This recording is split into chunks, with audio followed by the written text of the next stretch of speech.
Hola, buenas tardes a todas y todos, ¿cómo están?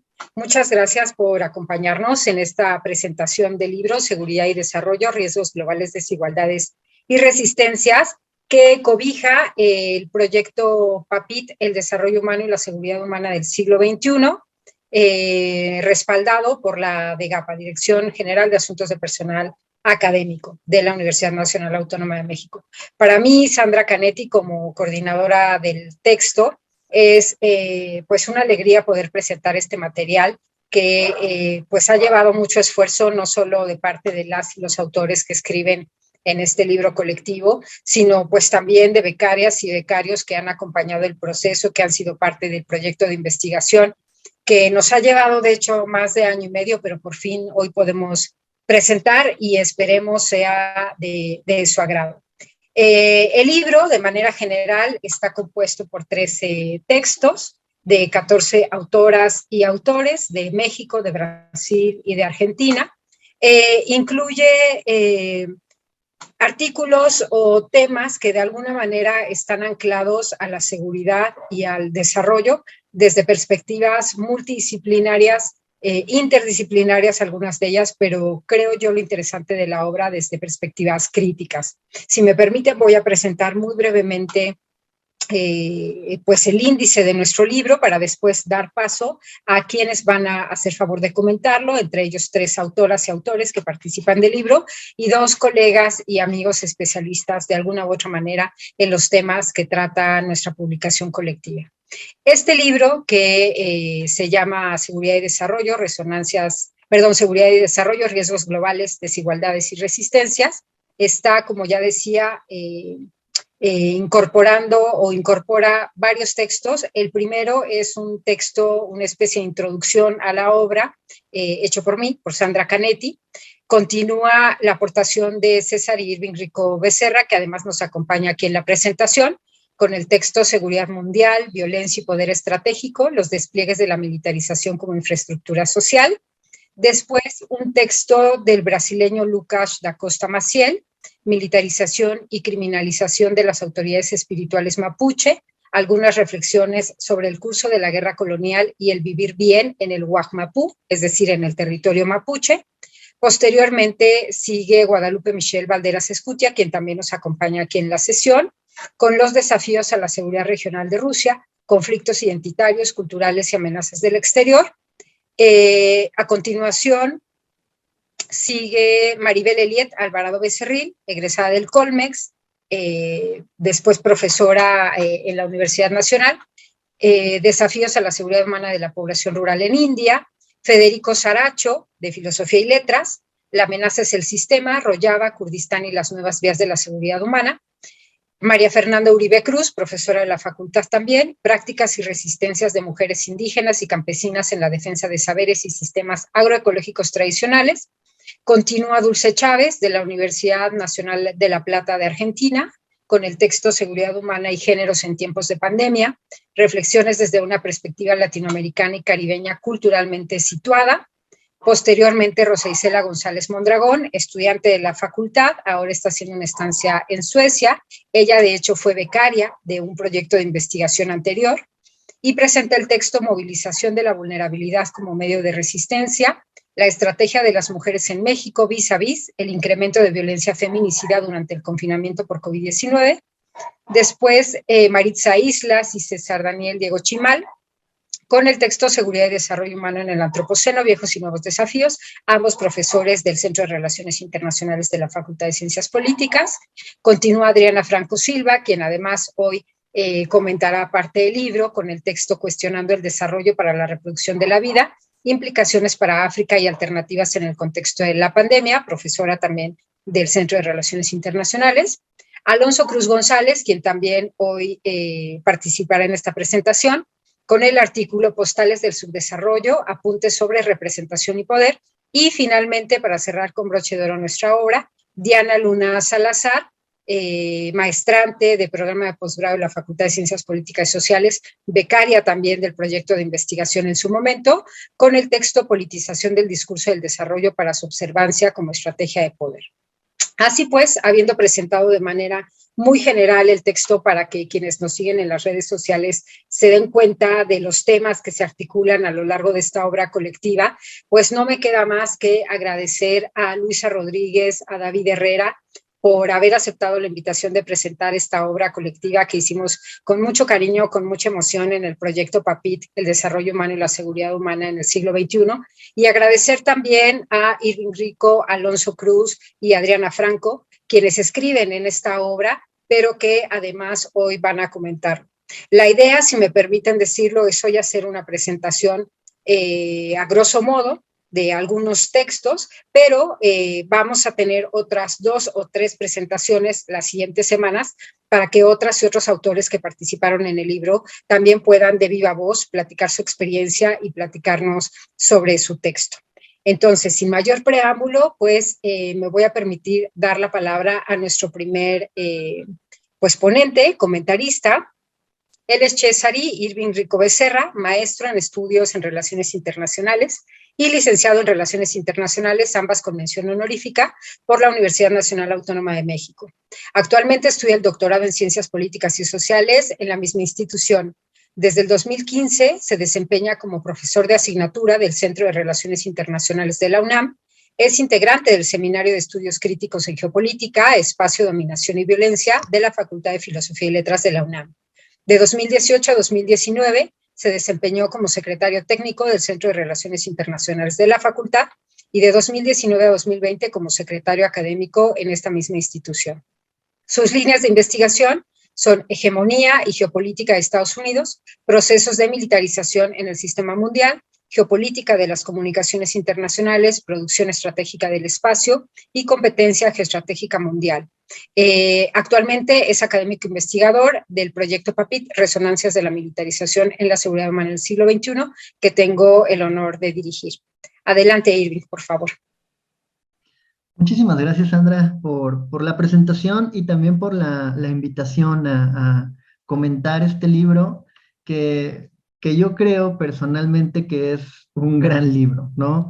Y por supuesto por la calidad académica de cada una de las contribuciones que hay en los artículos, pero también, y he de decirlo, porque pues la obra conjunta visiones, conjunta reflexiones de colegas que pues que nos conocemos, que conocemos nuestro trabajo en las aulas, en las investigaciones, en los trabajos que hacemos cada una y cada uno de nosotros, y me parece que eso ha funcionado muy bien como para integrar una discusión realmente colectiva que se va a poder encontrar en el libro y que por supuesto bajo la dirección de la doctora Canetti, pues hoy se presenta como una obra que me parece vale mucho la pena para revisar y que yo estoy seguro que quienes la chequen, pues seguramente van a encontrar un montón de elementos que puedan servir para sus propias investigaciones y demás, ¿no? Entonces yo estoy muy honrado de participar en esta obra y estoy muy honrado de estar aquí también en la presentación de la misma,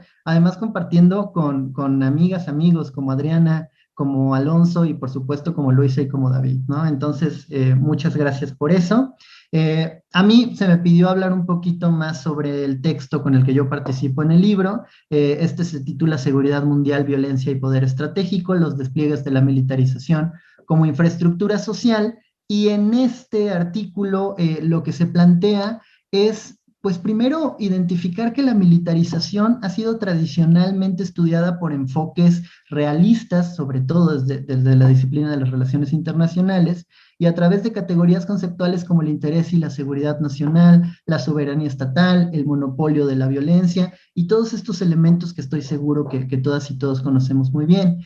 Esto, a mi consideración, ha llevado a dos situaciones, sobre todo dentro de nuestra disciplina. La primera de ellas es que todo lo relativo a la militarización mundial se asume como un tema propio de las teorizaciones realistas. Es decir, pareciera que si estudias militarización, necesariamente lo tienes que hacer desde una visión realista o neorrealista, porque son estas visiones las que se encargan de este tipo de temas. Esto, por supuesto, me parece refleja un poco entendimiento sobre los procesos de militarización, pero también un poco entendimiento sobre la teoría y sobre cómo se articulan los enfoques teóricos y su vinculación con la praxis social. Pero entonces este elemento me parece que ha llevado a que las nuevas visiones, por ejemplo, sobre la seguridad ampliada y la seguridad humana, surgida en los años 90, comiencen a dejar de lado el tema de lo militar por no corresponder directamente a los intereses de una agenda liberal enfocada en un supuesto rompimiento con los esquemas tradicionales del pensamiento internacional. Eso por un lado, pero por otro lado, la militarización también ha tenido un análisis puramente estatocéntrico que ha centrado su atención en las cantidades y cualidades del armamento, de los ejércitos, de la tecnología y de todos los potenciales de riesgo y amenaza en un ámbito exclusivo de competencia entre estados, dejando de lado, a mi parecer, las resonancias que estos dispositivos y estos elementos estratégicos tienen en las vidas cotidianas y en los espacios públicos de los sujetos que son atravesados por todo ello. En esos términos, o sea, partiendo de la idea de que son los enfoques realistas los que han gobernado el estudio de la militarización y que esta ha estado centrada por lo mismo en una visión estatocéntrica, me parece que el análisis de la militarización en el siglo XXI, pues es importante recuperar que esta no ha perdido primacía en los asuntos globales con respecto a los años de la Guerra Fría, como ha sido apuntado por diversos análisis, sino que su reproducción y su espacialización se ha venido rearticulando en un campo que es propio de la competencia hegemónica hacia la reproducción social de la misma hegemonía. Es decir, la militarización me parece que hoy más que nunca se ha integrado en la reproducción social de la vida y en la configuración pues más inmediata de las sociedades a partir de distintas transformaciones que también la doctrina militar ha ido presentando. Recupero, por ejemplo, en el texto una reflexión de José William Becentini, quien reflexiona sobre las transformaciones en la doctrina militar a partir de la revolución técnico-científica, y él dice que hay tres grandes transformaciones. En el rubro de la investigación se pasa como prioridad de las armas de destrucción en masa a una investigación más enfocada en las tecnologías de precisión, como la automatización, la digitalización y los mandos a distancia.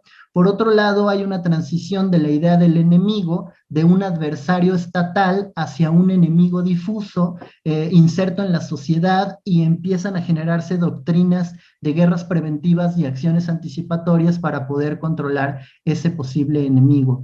Y finalmente, las transformaciones en las tropas y en los soldados, que se pasa de una formación social obligatoria a una mayor profesionalización en materia de sistemas, de cuestiones relativas a las neurociencias, a las ingenierías y demás, lo cual conlleva a un menor número de efectivos, pero más especializados en otras formas de operaciones militares.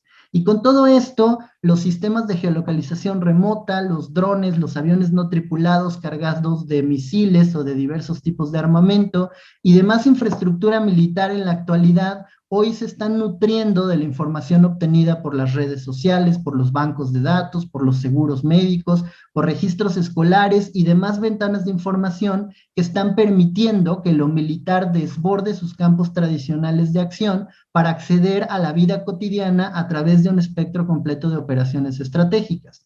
Y de ahí la idea central del texto, la idea central de que la condición de la militarización global en la actualidad tiene más que ver con un tránsito de poder militar del ámbito de la competencia hacia la reproducción social de la misma hegemonía a partir de la expansión de las revoluciones técnico-científicas en todos estos procesos de globalización hacia los medios militares, en donde los flujos de información, de comunicación, de circulación y de articulación logística global están cobrando una importancia superlativa en la configuración del espacio mundial. Y por todo esto, me parece que la militarización se debe de comprender como parte activa de la dominación social efectiva sobre los cuerpos, las mentes, los sujetos y las colectividades que configuran a la sociedad misma, pues en ello se encuentra el papel fundamental y estratégico de estos despliegues militares.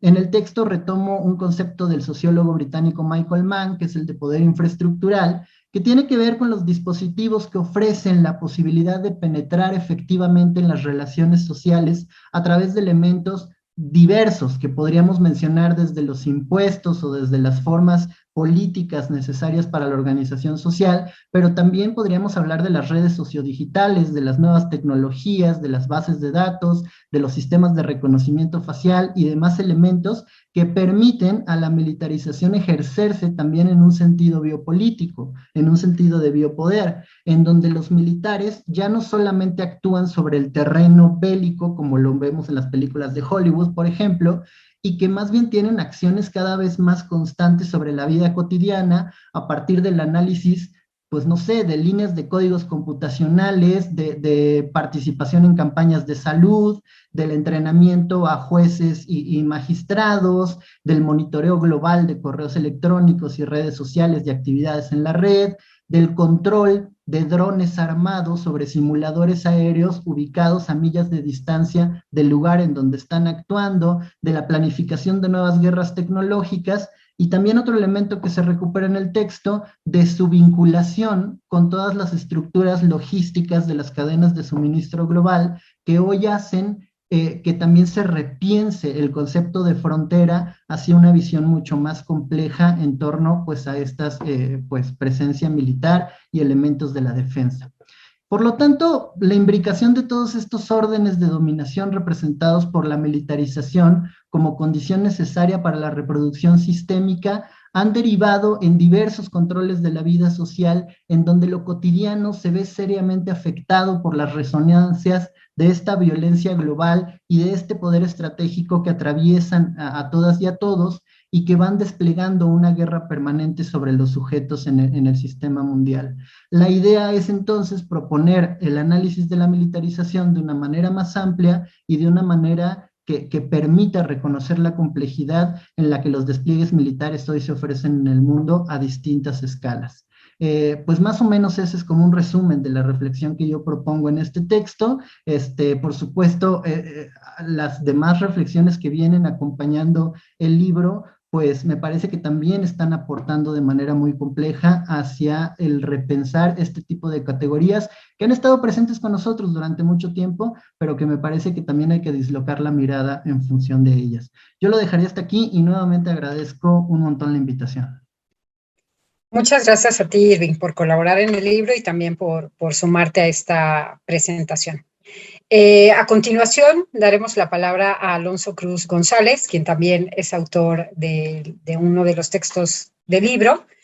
Alonso es licenciado en Relaciones Internacionales por la Universidad Nacional Autónoma de México y maestro en Estudios de Asia y África, con especialidad en África por el Colegio de México. Ha colaborado anteriormente en Amnistía Internacional México, el Centro de Investigación y Docencia Económicas, el Instituto Mexicano de la Juventud y la Cooperativa de Comercio Justo Recrear. Fue secretario técnico de investigación en el Centro de Relaciones Internacionales de nuestra facultad en la UNAM y también ha impartido en este centro diversas asignaturas como Paz, Seguridad y Desarrollo y Género y Política en África y Asia contemporáneas. Por favor, Alonso.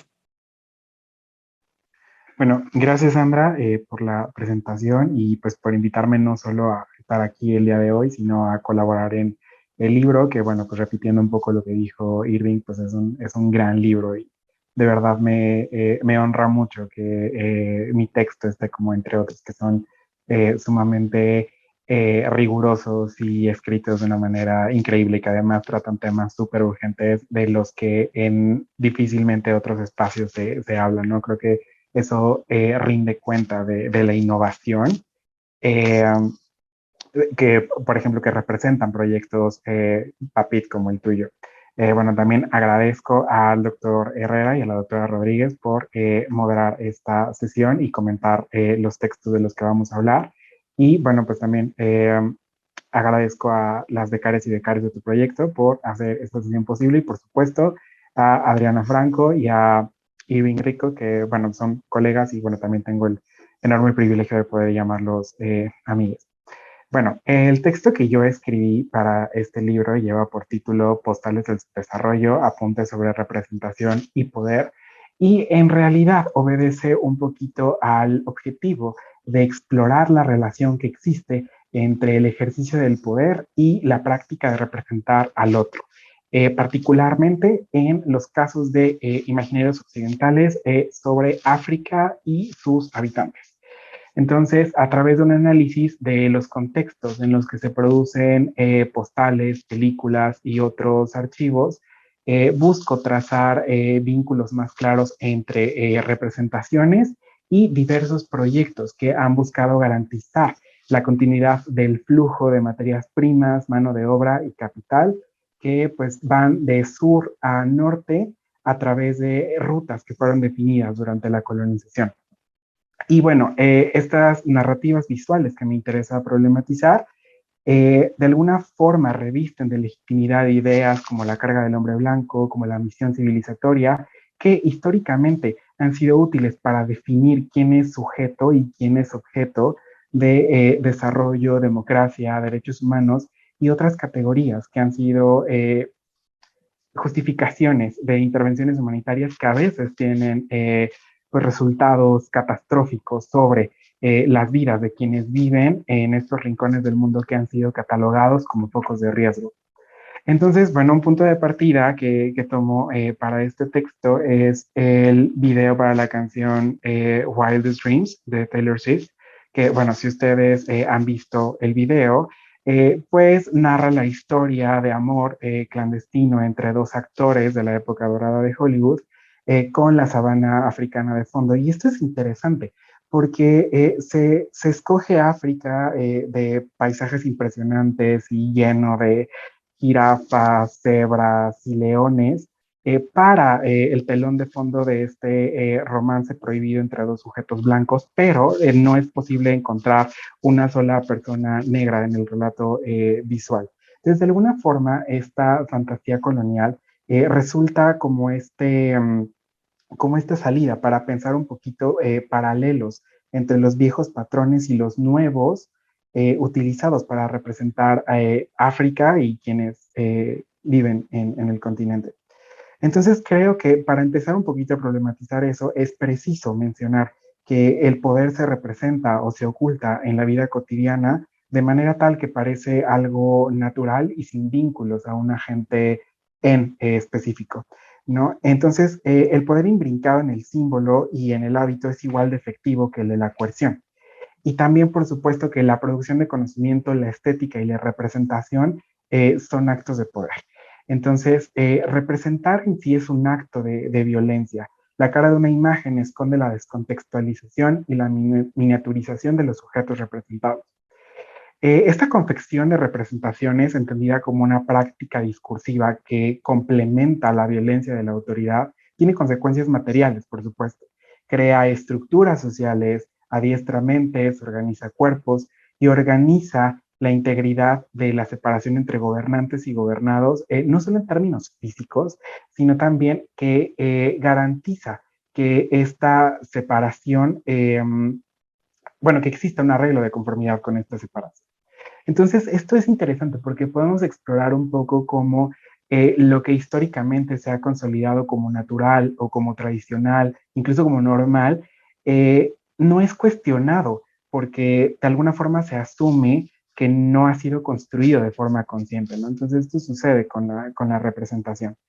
Entonces, bueno, un poquito para no detenerme como con algunas cuestiones teóricas, bueno, conviene mencionar que me interesa hacer como esta distinción entre colonialismo y neocolonialismo y un poquito lo baso como en el argumento de Shohat, ¿no? Que dice que el neocolonialismo es la regeneración del colonialismo por otros medios y que si bien este colonialismo que se ha caracterizado por el ejercicio del control político y militar de forma directa, pues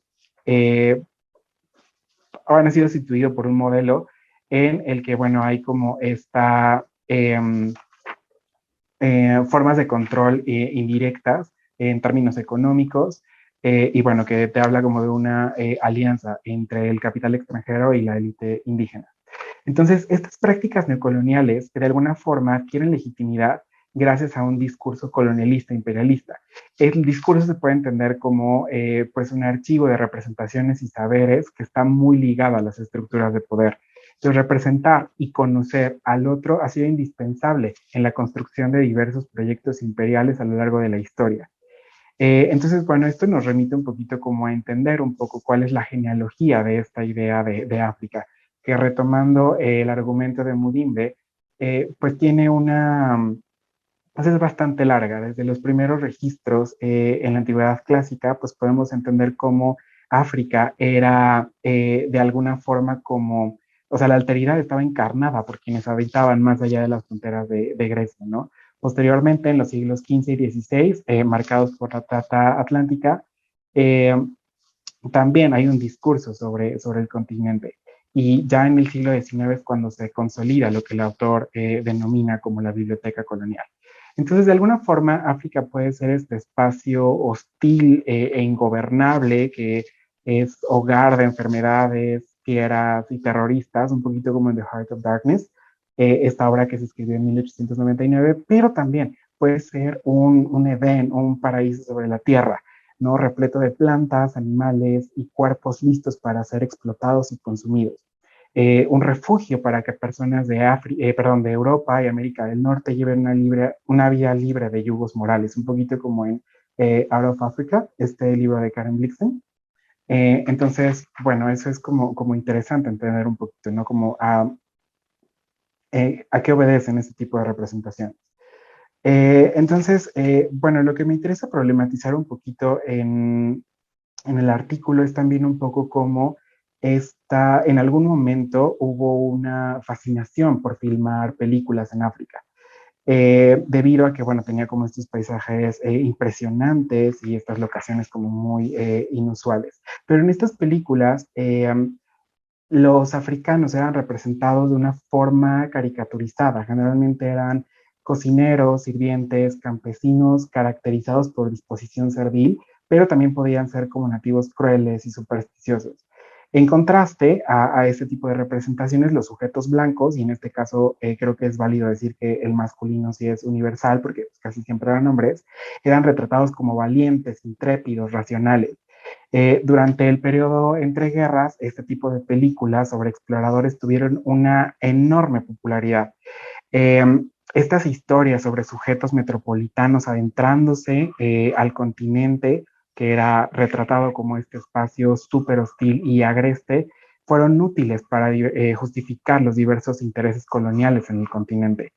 Entonces también surge un género cinematográfico que es el cine instruccional, que también tuvo su apogeo durante estos años, que de alguna forma tenía la finalidad de crear películas que explicaran y legitimaran el supuesto vínculo indisoluble entre colonización y progreso. Entonces tenemos películas que buscaban enseñar, por ejemplo, etiqueta y modales, pero también algunas que hablaban sobre la supuesta superioridad de la medicina moderna sobre otras tradiciones médicas del continente, ¿no? Entonces, algo que me interesa problematizar en el texto es qué tan diferentes son estas películas instruccionales, por ejemplo, Mr. English at Home o An African in London, de películas como The Constant Gardener o Blood Diamond, que de alguna forma puede parecer una extrapolación reductiva, pero es necesario visibilizar la permanencia de constructos coloniales como la carga del hombre blanco o la misión civilizatoria, eh, que pues de alguna forma reproducen estas narrativas sobre salvadores iluminados que tienen que rescatar a las personas que viven en África de sí mismos, ¿no? Eso me parece como interesante problematizarlo.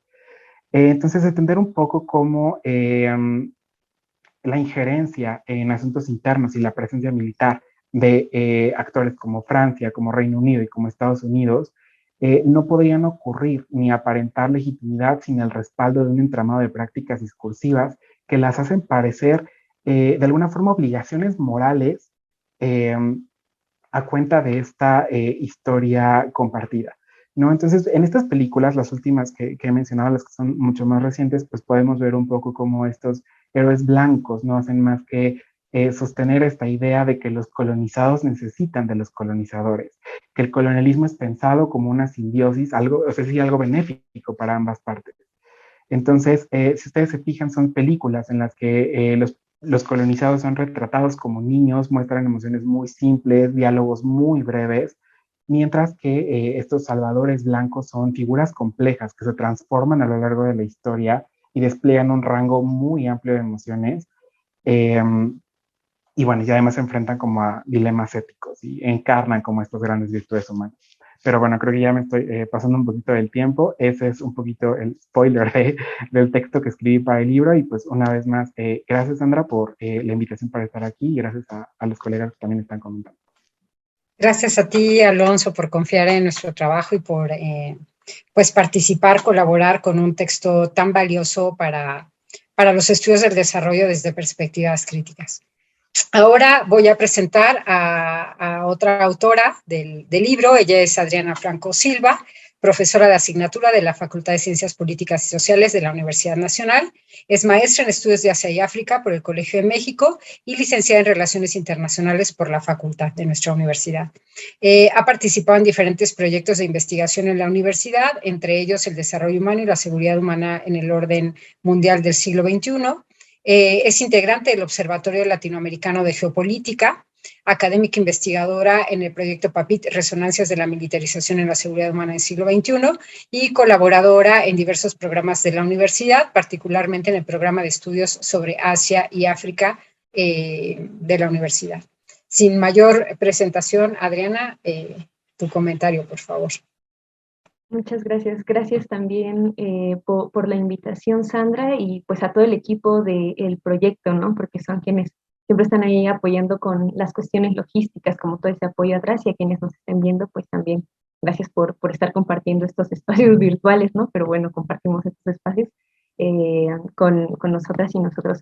A mí también, o sea, se supone que tengo que presentar mi artículo, pero más bien voy a hacer un esbozo general de los textos, como de lo que hablan, bueno, no de lo que hablan, así como en términos generales, cuáles son como los elementos más relevantes que me parece que se pueden resaltar del libro. Yo coincido con Irving y con Alonso en el sentido de que creo que es un libro muy bien logrado. En general, los artículos a mí me parece que son muy claros, que están bien escritos, que son fáciles de leer, lo cual también implica, al menos desde mi perspectiva, que justamente se intentan aterrizar estos planteamientos teóricos que muchas veces quedan en el abstracto para poder comunicar. Entonces, voy a destacar 4 ideas centrales desde mi perspectiva en relación con el libro. La primera es justamente que hay una amplia diversidad de enfoques teóricos que se pueden encontrar. Si bien todas los podemos ubicar dentro de las perspectivas críticas, vamos a encontrar algunos textos que van un poco más ligados con la geopolítica clásica y la sociología histórica, por ejemplo. Ejemplo de esto es justamente el texto de Michel, donde habla del espacio postsoviético y la disputa que se ha generado en este territorio, principalmente analizando a 2 actores centrales, Estados Unidos y Rusia.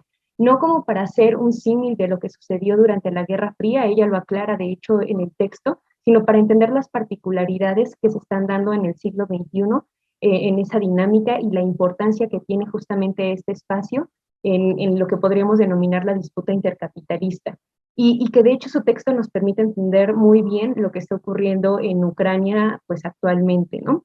Pero por otro lado también tenemos enfoques que van un poco más allá incluso de los planteamientos críticos dentro de las relaciones internacionales, los enfoques interseccionales, los enfoques decoloniales. En el texto de Daniela, ¿no? Que ella ahí habla de la violencia y la precarización específicamente de las mujeres y de la comunidad LGBTIQ+, durante el contexto de la pandemia, y ella propone justamente estos 2 enfoques para enriquecer el planteamiento de la seguridad humana y para pensar en soluciones a las dinámicas actuales desde la colectividad.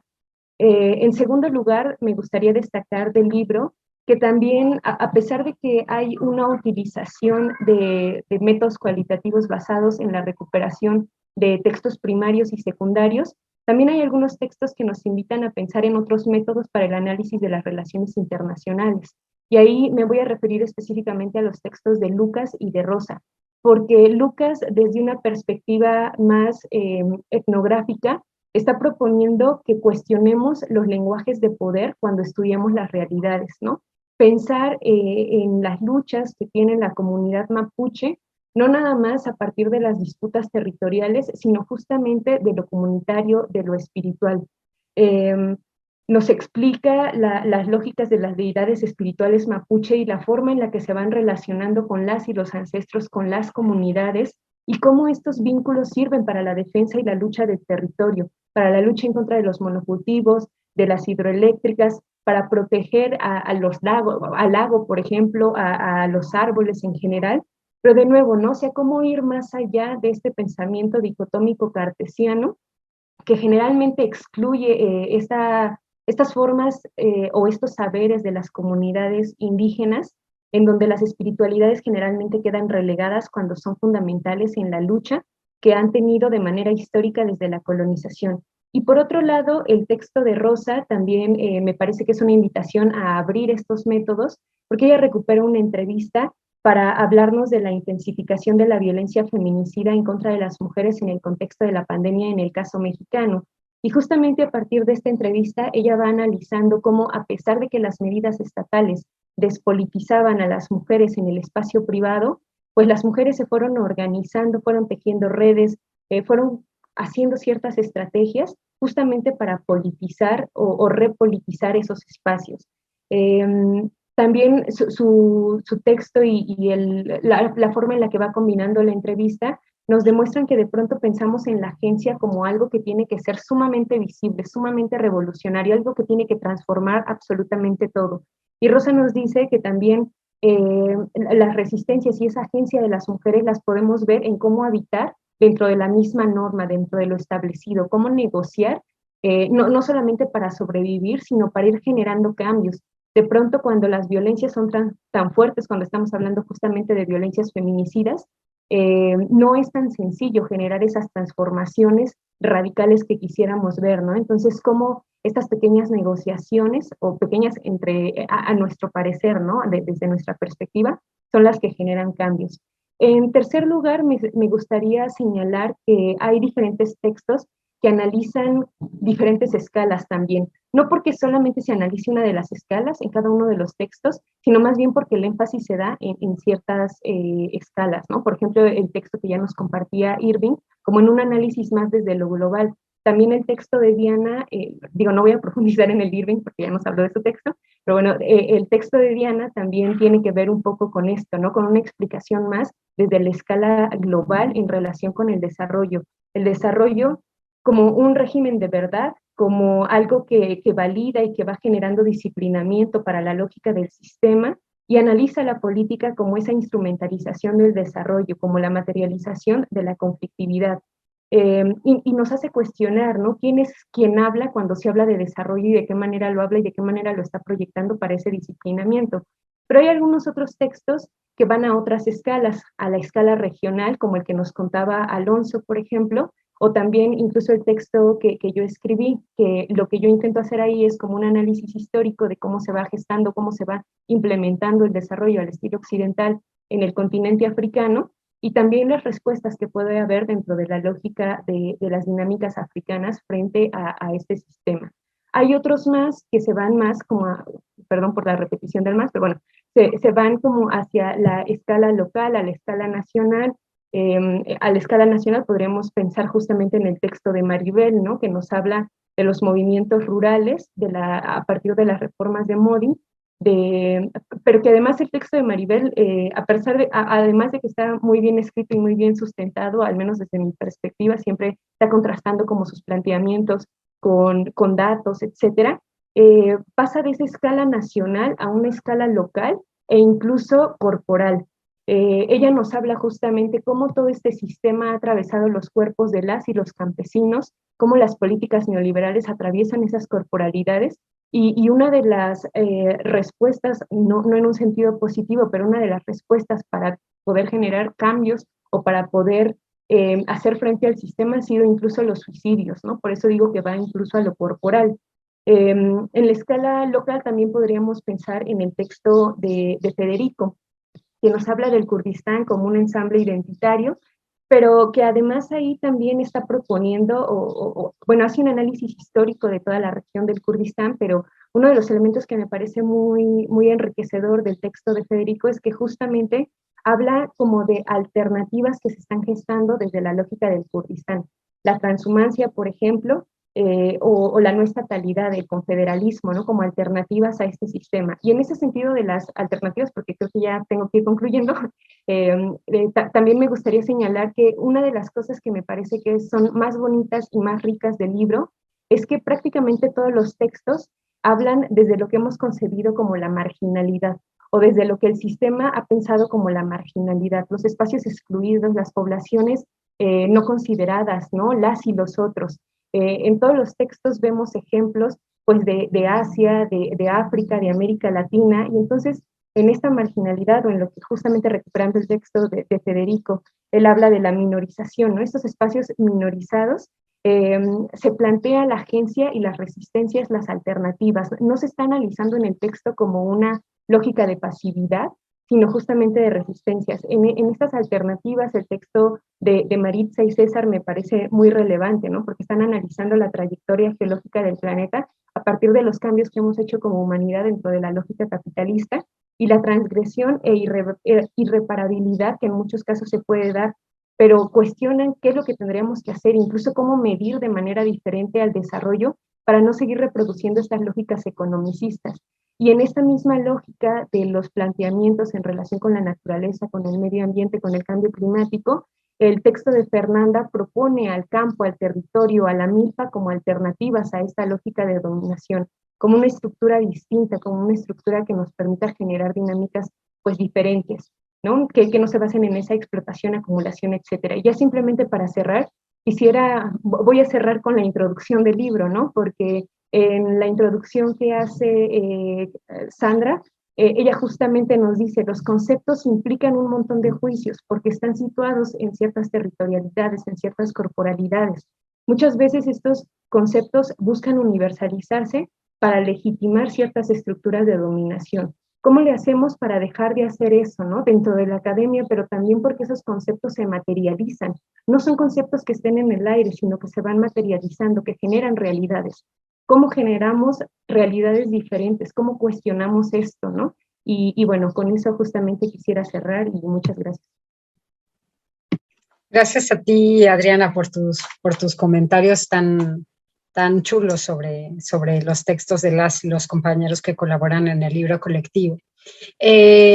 Antes de darle la palabra a Luisa y a David, quienes son comentaristas externos y podrán ser más objetivos quizá que lo que hemos dicho acá ahora, solo quisiera mencionar que la idea, cuando nace el libro, la idea era justo traer a la discusión dos grandes temas que por lo menos en la disciplina de relaciones internacionales son muy utilizados, ¿no? O sea, constantemente hay un montón de debates sobre la seguridad y sobre el desarrollo, pero al menos desde mi perspectiva y me atrevo a decir que desde la perspectiva de quienes escriben también en el libro, desde una perspectiva separada, o sea, los asuntos de seguridad son asuntos de seguridad, los asuntos de desarrollo son asuntos del desarrollo, cuando evidentemente cruzan, como gran parte de los temas en las ciencias sociales, y no es que todos, pero además se ha hecho desde visiones más conservadoras o tradicionales, visiones eurocéntricas, visiones dominantes que, pues desde mi perspectiva, quedan muy cortas para explicar un montón de realidades, un montón de diversidades en diferentes partes del mundo, ¿no? Nos hemos casado con la idea de que el desarrollo es un símil a progreso y que para alcanzar, porque además con estas palabras, ¿no? De manera tan lineal, para alcanzar estadios de desarrollo, pues es necesario acumular riqueza material, la degradación, por supuesto, del planeta, etcétera, etcétera, pero hemos invisibilizado esas otras perspectivas de desarrollos o incluso creo que gran parte de los textos proponen incluso debatir sobre esas otras alternativas de no desarrollos, ¿no? O sea, que no se nombren así. Y en el caso de la seguridad, pues en nuestra disciplina ha prevalecido la idea de una seguridad que solo se logra o se alcanza a través de procesos de militarización, por ejemplo, lo cual también pues parece un poco contradictorio, ¿no? Si bien entendemos que hay relaciones de poder en la dinámica internacional, en el ordenamiento global, y que esas relaciones de poder se mantienen precisamente de un aparato militar y de una gestión económica capitalista, particularmente a nivel global, pues cierto es también que estas dos perspectivas tradicionales, al menos en nuestra disciplina, pues invisibilizan muchas otras formas posibles de vivir y de entender el mundo, ¿no? Y en este sentido, pues nace la idea del libro, de situar, de poner en la mesa estas otras formas de entender el mundo que van más allá de los discursos y de las prácticas de dominación, que se sustentan precisamente en la seguridad y en el desarrollo, ¿no? No es gratuito, por ejemplo, que el interés sobre el desarrollo, sobre la seguridad, surja en momentos de gran agitación internacional, ¿no? Por ejemplo, al término de la Segunda Guerra Mundial, donde eran utilizados estos discursos sumamente seductores, como dirían muchos postdesarrollistas, ¿no? Particularmente el desarrollo, pues para atraer aliados dentro de la disputa del capitalismo versus socialismo, ¿no? Y también es bien interesante ver cómo estos temas, al menos desde las relaciones internacionales, pues están entretejidos en contextos históricos muy interesantes, en donde por supuesto hay relaciones de poder que atraviesan también relaciones de género, de clase, de raza, etcétera. Entonces, el interés precisamente en generar este material era discutir desde perspectivas otras a la seguridad del desarrollo, dos grandes temas de la disciplina, pero insisto, desde visiones multidisciplinarias, ¿no? Escriben politólogas, geógrafos, antropólogos, sociólogas, internacionalistas, por supuesto, economistas, y creo que eso le da un toque más incluyente pues a estas visiones de dos grandes temas que son de gran interés para la comunidad académica de ciencias sociales. Y pues sin mayor preámbulo ya vamos a cerrar o a ir cerrando esta presentación con las intervenciones de dos queridos colegas, amiga y amigo, perdón, que bueno, no forman parte del libro, pero que nos han hecho el favor, el honor, pues de leerlo, de revisar el material y que ahora estoy segura nos darán muy buenas aportaciones sobre ello. En primer lugar, me gustaría presentar a Luisa Fernanda Rodríguez Cortés. Ella es profesora investigadora del Instituto de Investigaciones Dr. José María Luis Mora. Es doctora en antropología por el Centro de Investigaciones y Estudios Superiores en Antropología Social, CIESAS, maestra en estudios políticos y sociales por la Universidad Nacional y politóloga por la Universidad de los Andes, Bogotá, Colombia. Es integrante del Sistema Nacional de Investigadores en México, con la CID Nivel 1. Ha participado en múltiples proyectos de investigación. Actualmente, por ejemplo, participa como investigadora externa en el proyecto Educación para la Ciudadanía, cogeneración de conocimientos y saberes con niños, niñas y jóvenes sobre la construcción de paz y el cuidado colectivo en barrios considerados peligrosos, realizado con el apoyo de CONACYT. Sus líneas de investigación se centran en procesos de exclusión social, pobreza y segregación urbana, ciudadanía, sociabilidad y espacio público, etnicidad y ciudad. Cuenta además con diversas publicaciones en revistas nacionales e internacionales y los artículos más recientes de su autoría son, por ejemplo, Los que se quedan, la renovación urbana como manifestación de la espacialización de las violencias en la Ciudad de México, publicado en URBS, Revista de Estudios Urbanos y Ciencias Sociales, y Los límites de la ciudadanía, marcos institucionales y ordenamientos espaciales para la población indígena en la ciudad de Querétaro, México, publicado en la revista Antropologías del Sur. Luisa, para mí, como coordinadora del texto, es un honor que tú aceptes comentar nuestro libro. Tienes la palabra. Hola, buenas tardes a todos y todas. Muchísimas gracias, Sandra, por la presentación, pero en particular por la invitación a comentar este libro. Me hicieron el enorme favor de obligarme a hacer una lectura detallada del mismo y entonces en ese sentido pues fue muy enriquecedor para mí encontrar los trabajos, la riqueza y la diversidad de temas que se anudan bajo la sombrilla del desarrollo y la seguridad humana, ¿no? Entonces, en primer lugar, un agradecimiento enorme a ti como coordinadora del libro por esta invitación, pero bueno, también a los autores, ha sido un gusto escucharlos. Sé que, bueno, no están todos, pero ya creo que adelantaron y facilitaron en gran medida el trabajo que tenemos el día de hoy, David y yo, de presentar, porque digamos que nos presentaron ellos mismos en sus palabras, sus propios trabajos y una visión completa sobre el libro. Entonces, pues facilita mucho la tarea que tenemos.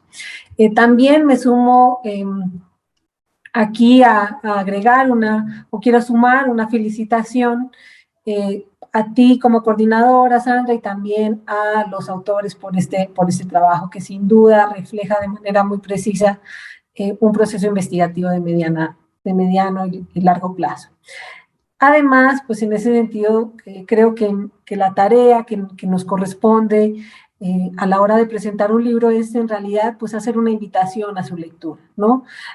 Para aquellos que nos verán o que nos están viendo en Facebook Live o que nos vean después, pues es hacer una invitación a la lectura, servir de abrebocas a este libro para que profesores, profesoras, estudiantes de diversos niveles se animen a leer y conocer de primera mano los trabajos. Voy a tratar de ajustarme lo más posible al tiempo, pero bueno, si me paso por ahí, me podrían igual hacer voy a poner el cronómetro para no errar. Bueno, en primer lugar, quisiera resaltar que este libro es el producto de un proyecto de investigación, como ya lo adelantaba Sandra Canetti, ¿no? Este PAPIT, denominado El desarrollo humano y la seguridad humana en el orden mundial del siglo XXI, y en ese sentido reúne un esfuerzo de investigación, como ya lo decía antes, que es de largo aliento y constituye un medio fundamental para dar a conocer y difundir los trabajos que se hacen en la universidad. Es decir, me parece muy importante también este libro como puente para sacar y ir más allá de la propia universidad, lo que se está haciendo allá adentro. Entonces, tanto proyecto como libro buscan replantear las nociones sobre desarrollo y seguridad, ¿no? A partir de justamente superar las visiones tradicionales, amarradas estrechamente al factor económico, en el caso del desarrollo, y al factor militar y estatal en el caso de la seguridad. Y esto solo es posible a partir de incluir componentes simbólicos y materiales, o de explorar esos componentes simbólicos y materiales de la seguridad y del desarrollo, así como entender sus transformaciones a lo largo del tiempo y las implicaciones directas que tienen en la vida de las personas. Esto pues es un trabajo que hacen de manera minuciosa o que se hace de manera minuciosa en los diferentes capítulos del libro. Estos capítulos permiten ahonar en la discusión sobre los componentes o dimensiones que en efecto y en la vida cotidiana dan forma y alimentan estos conceptos que de repente pueden entenderse como contenedores vacíos, ¿no? El desarrollo y la seguridad humana. A partir de explorar expresiones en casos tanto de México como de otros países de la región y de algo que podríamos llamar de manera general como el sur global. En ese sentido, esta iniciativa parte de justamente cuestionar, como ya nos adelantaba Sandra en su presentación, cuestionar los paradigmas dominantes del desarrollo que toman lugar a partir de una estructura sistémica del poder global, es decir, no es aleatorio ni es azaroso el proceso en el cual se construyen esos paradigmas y esas definiciones sobre estas dos nociones claves, pero que al final de cuentas tienen manifestaciones diversas en la vida cotidiana. En palabras de la coordinadora, y aquí voy a citar, la intención es analizar y cuestionar desde perspectivas críticas e increpantes los arquetipos dominantes de la seguridad y el desarrollo. El libro, como ya nos han adelantado, cuenta con 13 capítulos, considerando la introducción que la realiza la coordinadora, y se puede organizar o entender, digamos, la obra en conjunto a partir de 3 ejes que ella misma marca en esta introducción. En el primero se explora con detalle lo que conocemos tradicionalmente como la línea de seguridad o seguridad internacional. Sin embargo, en estos capítulos se articula una noción de seguridad que supera la dimensión de la militarización asociada tradicionalmente con la idea de seguridad, para incluir una perspectiva más amplia que en algunos de los casos incluye o trae a colación una noción propia de Foucault, o bueno, hace alusión, hacen guiños por ahí, digamos, a esta idea de gubernamentalidad, en la cual la seguridad aparece como el medio de gestión, administración y control de la vida.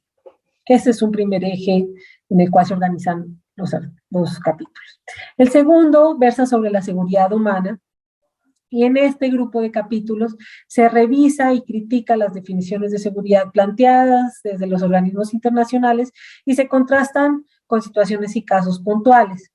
Aquí encontramos expresiones derivadas de la pandemia, de la hambruna, de la exclusión y de la precariedad social que se vive en muchos países y que se alejan radicalmente de la idea de seguridad humana plasmada desde la teoría o desde incluso estos propios organismos internacionales.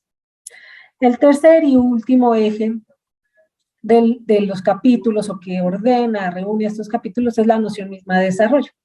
Para esto, autoras y autores realizan una revisión de las transformaciones que esta idea ha tenido en el tiempo, sus formas de implementación, su construcción discursiva, como ya nos le adelantaban por allí Alonso Cruz, pero también su construcción y su implicación material, haciendo todos énfasis en que la noción de desarrollo puede ser considerada como un mecanismo de dominación y poder altamente efectivo impuesto desde Occidente hacia el resto del mundo.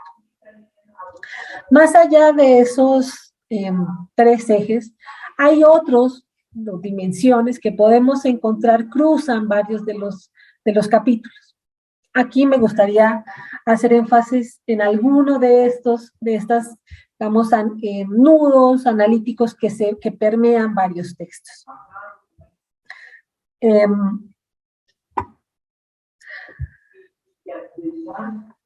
El primero de estos tiene que ver con la idea de la seguridad humana y el desarrollo humano como parte de sistemas culturales.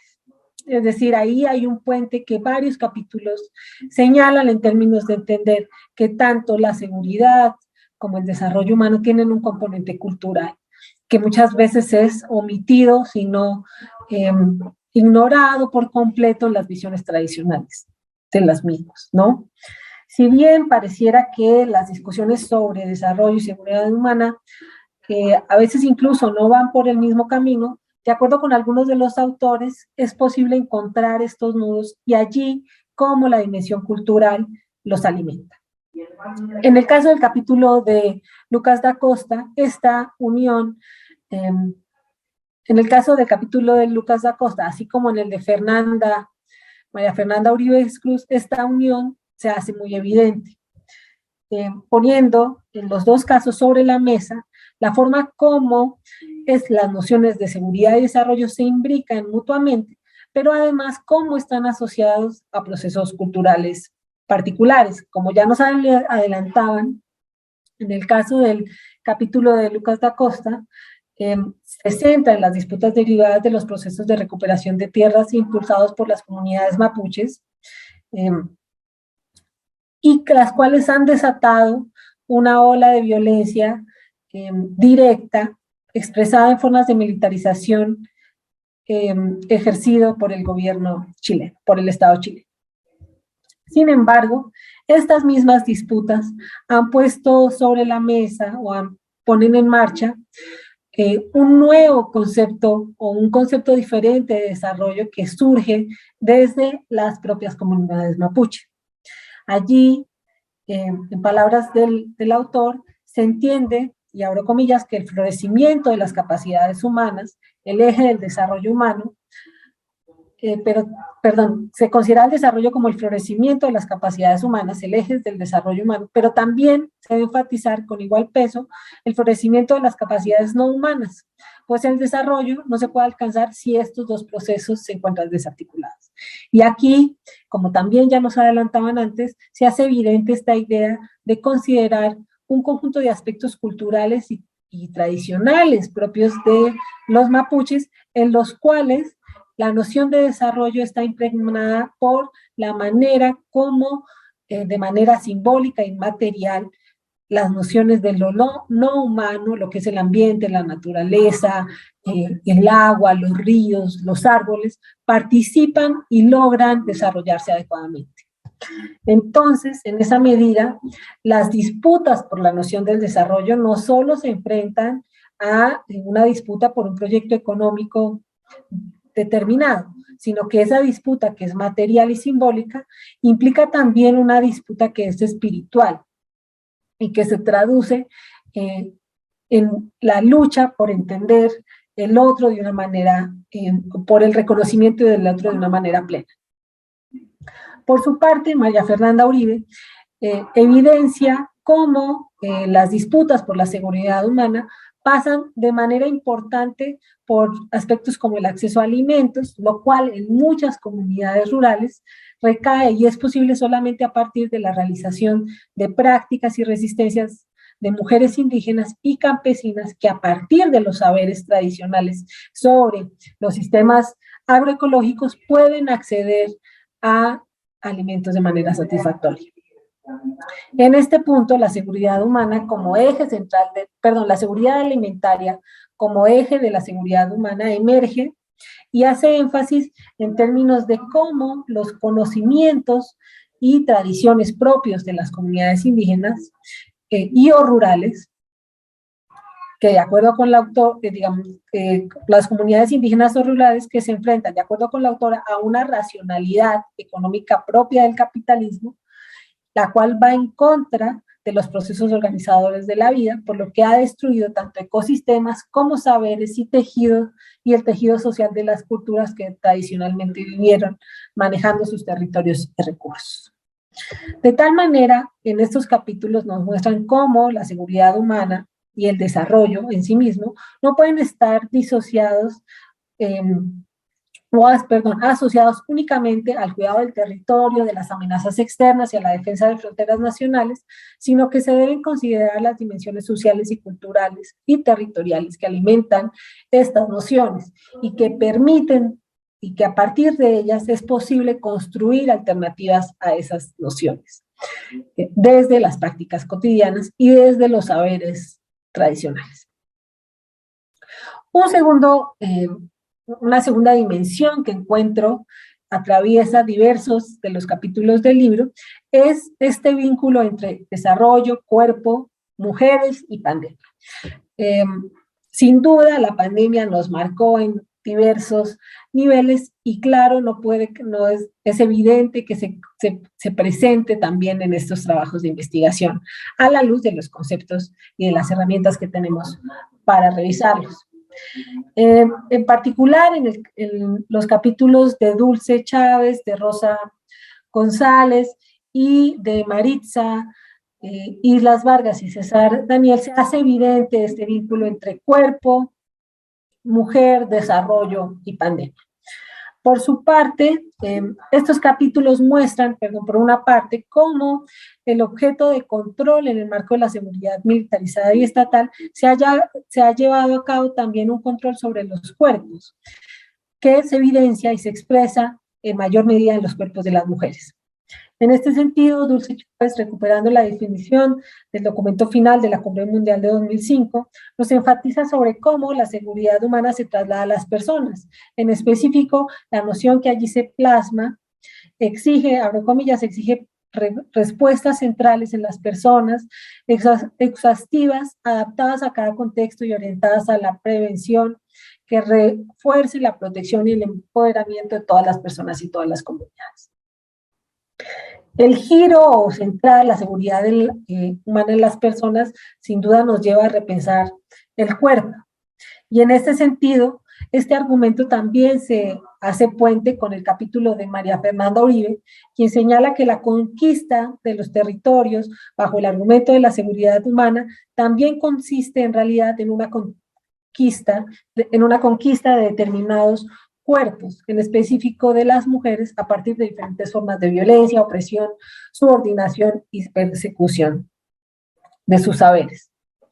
En el contexto de la pandemia, el vínculo entre seguridad humana, violencia y cuerpo también se hizo evidente. Aquí el capítulo, uno de los capítulos que se centra y justamente en las violencias de las mujeres durante la pandemia, cuestiona cómo las visiones tradicionales sobre seguridad humana han dejado por fuera las identidades o la seguridad humana de las mujeres y de las identidades comprendidas en el colectivo LGBTIQ+. En palabras de la autora, la pandemia no es neutral a esta matriz de sexo-género y tampoco a los procesos de racialización ni a la dimensión de clase. Así, Dulce Chávez, quien es la autora de este texto, recupera los argumentos de otros autores y enfatiza que la seguridad humana centrada en las personas no implica necesariamente un enfoque de seguridad humana sensible al género. Y podríamos agregar aquí que además permite el control o busca muchas veces el control sobre los cuerpos. Por su parte, Rosa Isela Mondragón se enfoca en entender los impactos indirectos que trajo consigo la pandemia, asociados al riesgo a la seguridad personal de las mujeres debido a la intensificación de la violencia femicida. La pandemia, en este caso, pues debe ser entendida bajo los factores de inseguridad humana, considerando la complementariedad de la seguridad del Estado y la seguridad de la gente. Sin embargo, lo que nos muestra la pandemia es justamente este alto índice de violencia a las cuales las mujeres se vieron sometidas. Sé que ya estoy sobre el tiempo, entonces me voy a apurar, perdón. En este bloque también el trabajo de Maritza Islas y de César Diego es útil para entender cómo la pandemia hace evidente los desequilibrios ecosistémicos y afectan y amenazan el desarrollo y la seguridad humana. Una última sección, y ya la voy a revisar muy rápidamente, de los trabajos, tiene que ver con la noción propia del desarrollo, a partir de la construcción de alternativas y de las críticas a estas visiones tradicionales. Esta revisión se concentra realmente en los capítulos de Alonso Cruz, que ya nos hizo el favor de presentar y de comentar, y de Diana Luna. Por una parte, hay un interés en recuperar y revisar las narraciones sobre el otro, que desde el eurocentrismo están impregnadas en el discurso del desarrollo. Como ya nos contaba el propio autor, se busca aquí visibilizar la permanencia de constructos coloniales, como la carga del hombre blanco, en narrativas presentes en películas, videos, postales y otras, en las que se muestran a estos como salvadores iluminados, hombres blancos, que deben rescatar a las razas inferiores. En este capítulo hay una crítica a la forma como se construye la noción de desarrollo a partir de recursos audiovisuales, dando cuenta de cómo se construyen estas narraciones, cómo la construcción de estas narraciones, alimenta la idea de que los colonizados necesitan de los colonizadores y donde ambas partes son inseparables en el marco del ejercicio del poder a escala transnacional. Esta mirada y crítica sobre el desarrollo se complementa con el trabajo de Diana Luna, quien está interesada en entender o profundizar en el discurso del desarrollo, pero a partir de resaltar su dimensión política, es decir, desarticulando la manera en que se materializa el desarrollo a partir de desmenuzar la forma en que funciona como estrategia de poder. El foco sobre la dimensión política que hace la autora permite entender cómo el desarrollo se presentó como una de las principales herramientas del poder al servicio de la agenda moderna capitalista del mundo occidental. Y en ese sentido, en palabras de la autora, el discurso del desarrollo se sostiene desde quien lo construye, pero también se asimila y significa en otras esferas. Es decir, hay un alcance más allá de la dimensión propiamente política, estableciendo dinámicas de repetición construidas desde los principios de validez que norman los cuerpos bajo la racionalidad normativa. Como pueden ver, los cuerpos vuelven y aparecen nuevamente en esta crítica que propone la autora. Hay mucho más que se podría decir sobre el libro.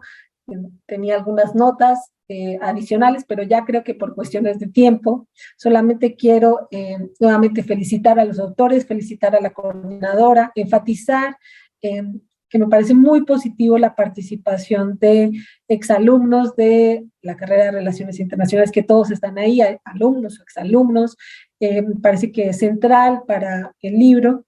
Y bueno, aquí realmente solo esbozar algunos temas que me considero son importantes, pero como lo dije al principio, mi tarea principal es hacer una invitación a leer los textos, a la distribución del libro, a que se comparta en otras carreras y que lleguen a otros campos, incluso disciplinares, en los cuales se puedan construir puentes con base en las discusiones que aquí se plasman. Entonces, para no tomar más tiempo, de nuevo un agradecimiento y una felicitación a todos los que participan en la obra. Muchas gracias, Luisa, a ti por aceptar platicar sobre los textos que componen el libro. Mencionaste la lista cultural. Mira qué interesante cómo cada lectura arroja pues ciertos temas que pueden no estar presentes en otros lectores, y eso creo que enriquece mucho el libro. Y gracias también por invitar a que quienes nos siguen lo puedan comprar, lo puedan leer, lo puedan revisar y por supuesto discutir. Y bueno, finalmente le voy a dar la palabra a David Herrera. Él es doctor en Ciencias Políticas y Sociales y maestro en Relaciones Internacionales por la Universidad Nacional Autónoma de México. Actualmente se desempeña como profesor de tiempo completo en la Facultad de Filosofía y Letras de la UNAM. Es miembro del Sistema Nacional de Investigadores, corresponsable del Seminario de Estudios Críticos en Geopolítica de la Facultad de Filosofía y Letras de nuestra universidad. Entre sus libros más recientes se encuentran El siglo del americanismo, Espacios negativos, en coautoría con Fabián González, Federico Saracho e Irving Rico, y la coordinación de Geopolítica, Espacio, Poder y Resistencias en el siglo XXI. David, pues tu turno, por favor. Gracias, Sandra. Pues en principio me uno a la felicitación por la publicación del libro. Sé bien lo que cuesta publicar libros y sobre todo cuando se coordinan, ¿no? A veces parece que un libro coordinado es más sencillo porque son muchas plumas y entonces la gente piensa que uno agarra capítulos y los pone de repente, ¿no? Y ya salió el libro, pero la coordinación de un libro, Sandra, sé que es bastante compleja y quisiera felicitarte como coordinadora por haber articulado una obra tan interesante y felicitar a las y los colegas que han escrito en este libro. Aquí pues Alonso, Adriana e Irving que nos acompañan, pero a las otras y los otros compañeros que han hecho un trabajo bastante bueno y se refleja pues en la calidad del libro como se percibe, ¿no? Eso en principio. En segunda, pues agradecerles la invitación para poder compartir una serie de reflexiones acerca del libro, que la verdad estaba pensando ya qué voy a decir, porque en realidad ser el último es una bendición y es una maldición al mismo tiempo, ¿no? Uno podría decir, pues léanlo y ya acabé mi participación, pero también es el reto de qué decir de pronto cuando ya todo se ha dicho prácticamente. Me gustaría comenzar con lo que terminaba Adriana precisamente. Adriana decía, yo termino con el capítulo introductorio. Yo voy a ser más clásico y voy a empezar con ese capítulo introductorio, pero justo con lo que Adriana ponía en la mesa de debate, ¿no? Que es los conceptos. Efectivamente, me pareció muy sugerente, muy interesante que Sandra empezara empiece la discusión del libro con la cuestión de los conceptos, porque es algo fundamental. De pronto, hablar de seguridad, de desarrollo, hablar de riesgos globales, ¿no? Hablar de procesos como militarización o hablar el cuerpo, las escalas, ¿no? En fin, siempre quizá lo hacemos de una forma muy naturalizada, como si ya existieran las cosas a las que nos referimos, ¿no? O sea, como si no hubiera necesidad de discutirlas con más profundidad. Y entonces me pareció muy interesante que Sandra iniciara la discusión precisamente con el análisis de los conceptos y su tiempo, los conceptos y su espacio-tiempo, pero también su intencionalidad, ¿no? Adriana lo rescataba muy bien, la situacionalidad del concepto, ¿no? ¿Dónde se está produciendo? ¿Para qué se produce? ¿Quién produce los conceptos? Y más allá de pensar, digamos, en términos conspirativos, ¿no? Se producen los conceptos, ¿no? Por alguna intención malvada de dominar. Podríamos hablar de la producción de los conceptos en términos de las praxis sociales, ¿no? O sea, cómo las praxis sociales necesitan producir conceptos, necesitan conceptualizarse, y cómo el concepto también modifica dialécticamente la praxis social. Y creo que la discusión que inaugura Sandra precisamente es esa, cómo conceptos como seguridad y desarrollo, que efectivamente en el campo de las relaciones internacionales, pero en el campo más amplio de las ciencias sociales, les tomamos a veces como algo dado, en realidad devienen de ciertas praxis sociales, ¿no? De ciertas también codificaciones culturales, de ciertos espacios-tiempos concretos, en los cuales se forjaron de esa manera porque la propia realidad concreta así les forjó, ¿no? O sea, eso me parece bastante importante de destacar.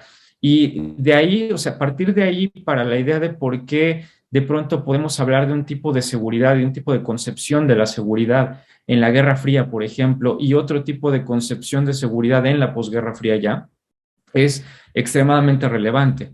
Esto no es una cuestión nada más de ideas, ¿no? Esto no es una cuestión de el idealismo que regresa. A alguien se le ocurrió a partir del 94 reconceptualizar la seguridad y punto, ¿no? Las praxis sociales y el mundo cambió. Y eso, o sea, me parece que el libro está reflejando esas transformaciones profundas en el mundo. Y la verdad es que me da gusto que en el campo de las relaciones internacionales esté ocurriendo esto. Sandra lo recordará, pues, hace 22 años, ¿no? Perdón por referir a los años, ¿no? Y a una querida amiga, pero hace 22 años, cuando se hablaba todavía de seguridad y de desarrollo en relaciones internacionales, era o de una forma muy tradicional, ¿no? De una forma que podemos abocar aquello que Irving en su capítulo critica precisamente, la cuestión de la militarización, ¿no? Las formas cerradas de la seguridad, las formas estatistas que tanto se critican en toda la obra y con justa razón, o aquellas perspectivas que la ubicaban, sí, desde el punto de vista de la seguridad y el desarrollo humanos, pero saben, desde un punto de vista muy liberal, ¿no? Que Irving ya destacaba esta otra parte, y entonces eran las dos alternativas que teníamos en las relaciones internacionales, ¿no? O eras abiertamente realista, ¿no? O neorrealista si ya eras demasiado moderno, o eras abiertamente liberal o neoliberal, ¿no? También si querías entrar en todo este juego, ¿no? Del nuevo siglo. Y así se discutían los conceptos de seguridad y desarrollo, y así nos los enseñaban, pues, o sea, así es como se transmitían. Y me ha dado mucho gusto leer este libro en donde se expresan y se reflejan muchas otras visiones, ¿no? Porque estamos hablando también de un relevo generacional importante, de colegas, de compañeras y compañeros que se están preocupando por temas extremadamente relevantes para nuestra contemporaneidad, pero también para nuestro futuro como humanidad, ¿no? Y eso es, ¿verdad? A lo mejor quienes escriben no lo alcanzan a percibir, pero aquí este libro es parte o muestra parte de este cambio epocal también en las formas de reflexión de praxis sociales y de observar la realidad, ¿no? O sea, dicho esto, ¿no? Me parece que entonces este libro presenta pues una serie de análisis que sí, Sandra marca ahí, ya Luisa nos hacía el favor de destacar los ejes que Sandra está marcando, pero yo creo que a lo mejor podemos ver dos grandes ámbitos del libro, ¿no? O por lo menos lo leí yo de esa manera. Aquellos capítulos que se dedican, se centran en la discusión de la seguridad desde un punto de vista, digamos, sí, más hacia la seguridad tradicional, no porque lo debatan desde ahí, sino porque están justamente debatiendo con esas formas tradicionales de seguridad, y otros capítulos que, por el contrario, lo que hacen es plantear o abrir veredas, ¿no? Hacia otras alternativas de comprender la seguridad del desarrollo, pero lo que me gusta mucho de los capítulos, nuevamente, hablando de los conceptos, es que no es el clásico debate conceptual, ¿no? El concepto dice esto y de ahí derivo el estudio de caso, sino que más bien es otra forma de análisis más interesante, más sugerente, que es a partir de realidades concretas, cómo podemos interpelar los conceptos. ¿Vale? Y entonces esto es algo, Adriana ya también lo rescataba, esto nos lleva a pensar qué conceptos necesitamos hoy, pero también qué praxis necesitamos hoy. O sea, qué tipo de diálogos necesitamos entre la praxis y las formas de conceptualización, y sobre todo entre praxis diversas. El gran debate que evidentemente está en el libro, aunque el libro no lo puede resolver porque no es una cuestión nada más de pocas personas, sino de humanidad, es si podemos construir, por ejemplo, un pensamiento de vocación universalista que no sea un pensamiento de vocación imperialista, ¿no? O sea, esto es algo que creo que como humanidad tenemos la obligación de empezar a discutir en esos términos, ¿no? Porque la otra alternativa sería crear formas de conceptualización tan regionalistas o tan localistas que entonces se cumpliera pues esta sentencia del Fénix postmoderno, ¿sí? No nos podemos comunicar ya porque de pronto entonces cada quien tiene su propia conceptualización, ¿no? Me parece que es un debate urgente y es algo que está presente en la propia obra, ¿no? Se están interpelando los conceptos a partir del estudio de realidades concretas. En principio, eso me parece bastante valioso. Nuevamente, no es el concepto que guía la investigación, sino la propia realidad, cómo está coadyuvando a la reconceptualización o a la necesaria reconceptualización en muchas áreas. Entonces, en estos dos grandes ámbitos que se analizan, sin embargo, también algo que me pareció importante del libro es cómo los capítulos, cada uno de ellos, no están buscando el análisis de los temas de seguridad tradicional aislados, ¿no? De otro tipo de temáticas y problemáticas, como Luisa ya lo resaltaba, o por el contrario, aquellos capítulos que se dedican más hacia una serie de visiones alternativas, tampoco olvidan estar interpelando constantemente los temas de la seguridad tradicional. O sea, hay un diálogo, hay una serie de entrecruces en el libro que me parecen bien interesantes y útiles, ¿sí? Porque de pronto entonces no es la cuestión de rechazar, digamos, la posibilidad de dialogar o discutir o confrontar directamente otras visiones, sino que constantemente se hacen en los capítulos, por más que sí, el análisis de las escalas, y Adriana lo rescataba muy bien, está también presente, ¿no? Hay capítulos que se dedican a la escala mundial, hay otros que se dedican a escalas más regionales, ¿no? También este concepto de regional que es muy problemático, ¿no? Porque está la región a nivel internacional, pero hay otro tipo de regiones, y también el libro refleja ese otro tipo de regiones, por ejemplo, en otras escalas, ¿no? La escala estatal nacional, la escala urbana, la escala cuerpo, que a mí también me pareció bien interesante lo que Luisa ya nos hacía el favor de profundizar más, cómo el cuerpo se reivindica como una escala privilegiada de los numerosos procesos que se están relatando en el libro, procesos de dominación, pero también procesos de resistencia y sobre todo las formas dialécticas en las cuales el cuerpo también entra en esa propia interpelación de la realidad y de los conceptos, ¿no? Entonces, creo que el libro refleja, ¿no? Un diálogo complejo entre la necesidad, pues sí, de estudiar las formas de estructuración vigentes, dominantes en el sistema mundial, pero también la otra necesidad de estudiar, de analizar y de comprender otras formas que se están produciendo, ¿no? En esta contemporaneidad, ¿no? Esto es fundamental, me parece vital también.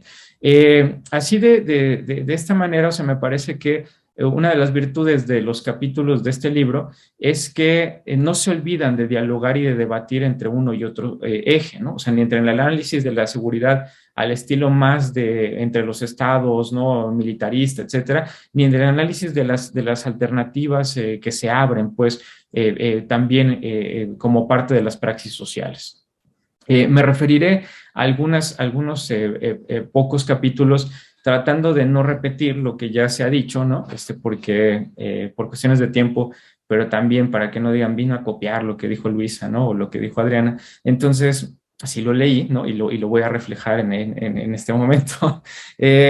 Los capítulos, pues, se dedican, digamos, al análisis, sí, de escalas, de contextos, de situaciones distintas, pero que efectivamente están atravesados por una serie de ejes y problemáticas comunes, ¿no? Que tienen mucho que ver con la parte de, evidentemente, la seguridad, el desarrollo, los riesgos globales, pero cómo me parece que todo esto se expresa en distintas escalas, en distintas situaciones, en distintas también formas de pensar estas problemáticas.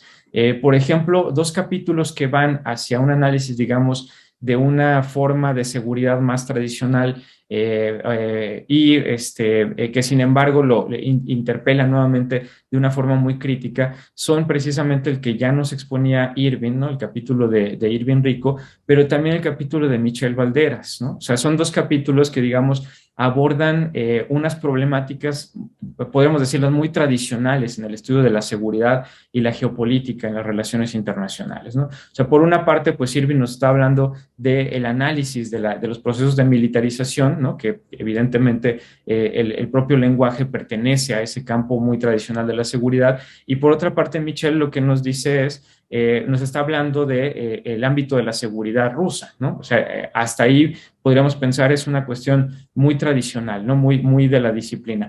Pero ambos capítulos complejizan el lenguaje, complejizan la discusión, debaten con otras tradiciones, con otras posturas. Y, por ejemplo, en el caso de Irving, que ya nos platicaba un poco de su capítulo, me gusta bastante cómo llega a plantear la militarización, no nada más como esta presencia física de bases, de efectivos, de materiales bélicos, etcétera, que efectivamente ahí está. No quiere decir que eso se haya desvanecido, pero sino como esta otra forma más compleja de una infraestructura social que también va hacia la cuestión del disciplinamiento social, el disciplinamiento de los cuerpos, de los sujetos, ¿no? de las conformaciones sociales, de lo que Irving en el texto llama como un cuerpo político, ¿no? O sea, cómo se va conformando también una lógica de militarización de la sociedad que en algún momento lo que está planteando es un escenario de guerra permanente.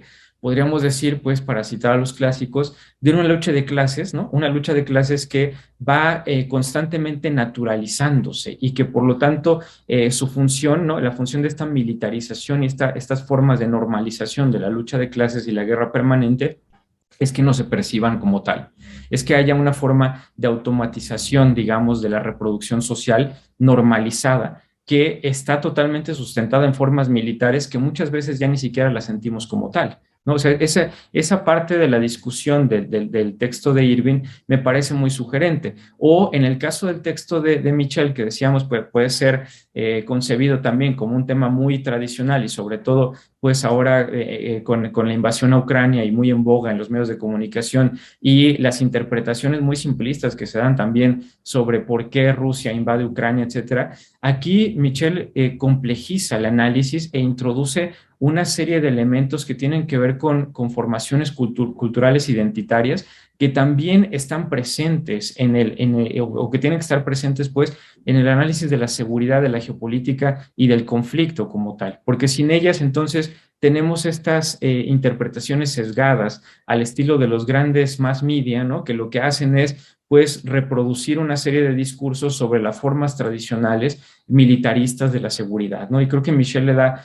muy bien una vuelta de tuerca al análisis al plantear de repente elementos que de pronto no son observados con tanta facilidad desde el punto de vista de los análisis tradicionales. Entonces, es a lo que me refería con la idea de que a pesar de que hay capítulos que se centran en el análisis y la discusión de la seguridad tradicional, en realidad están dialogando con el resto del libro en el momento de introducir discusiones, tradiciones, conceptos que propiamente no pertenecen a ese campo, pero que nos ayudan a complejizarlo, ¿no? Por ejemplo.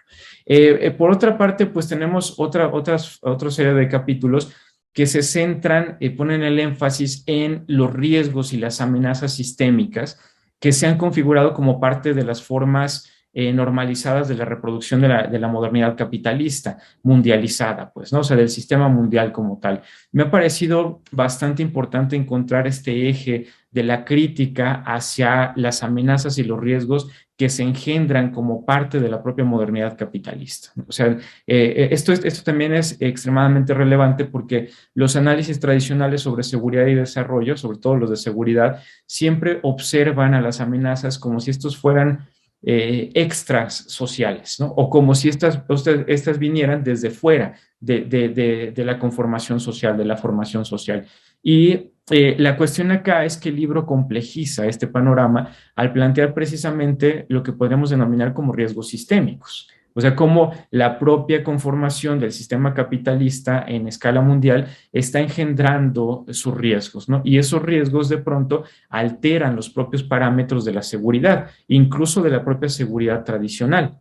Nada más para mencionar algo que el libro no lo discute, pero es importante, ¿no? Es como el Pentágono hoy está, por ejemplo, identificando al cambio climático como uno de los principales riesgos de la seguridad nacional estadounidense, pero también de la seguridad mundial. Cómo altera los parámetros de la seguridad en ese sentido, ¿no? Y entonces, esto es parte de esos riesgos sistémicos de diversa índole que el libro analiza. Son distintos los que está planteando. Ya Adriana mencionaba, ¿no? El capítulo de Federico Saracho, cuando habla precisamente sobre Rojava y el Kurdistán. Ahí me ha parecido bastante interesante el capítulo en términos primero, ¿no? Del análisis histórico de la conformación del Kurdistán, que eso es algo que ya de por sí tiene una valía, pero segundo, porque lo que Saracho está planteando ahí es precisamente cómo la propia conformación de la modernidad capitalista se presenta como una amenaza y un riesgo a las formas de existencia y reproducción de ciertas conformaciones sociales, ¿no?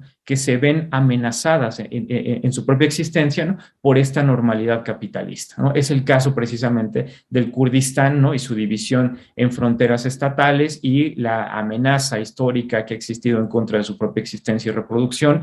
También las formas instrumentales en cómo se ha querido de pronto, por ahí Federico resalta este episodio después de la invasión a Irak de 2003, en la manera en cómo los Estados Unidos buscaron instrumentalizar al Kurdistán iraquí, ¿no? Precisamente para crear ahí un enclave presente como una forma de control de la región a partir de los Estados Unidos.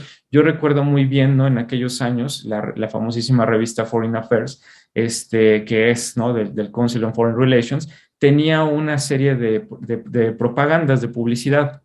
Y entonces, una de esas publicidades por ahí del año 2003, 2004, decía, ven a invertir al Kurdistán iraquí, ¿no? Porque ya es seguro, está estable. Y entonces ponían fotos, ¿no? Por ejemplo, de la región y de cómo las fuerzas estadounidenses habían estabilizado a la región para que las inversiones fluyeran para allá, por ejemplo. Bueno, este tipo de cosas que de pronto encontramos también como una forma de amenaza sistémica a la existencia y la reproducción de estas conformaciones sociales, ¿no? A lo que podríamos denominar los otros y las otras, ¿no? Pero también en plena contradicción con estos riesgos sistémicos, la manera en cómo pueden surgir otras formas alternativas de organización, ¿no? Las formas confederalistas que han surgido en Rojava, ¿no? Y en algunas otras partes del Kurdistán son bien interesantes y es algo que Saracho rescata en este capítulo, ¿no? La manera en cómo sí existe una contradicción plena, la amenaza a la vida, pero también la forma en cómo la vida se puede reorganizar de otras maneras. Y creo que eso es algo,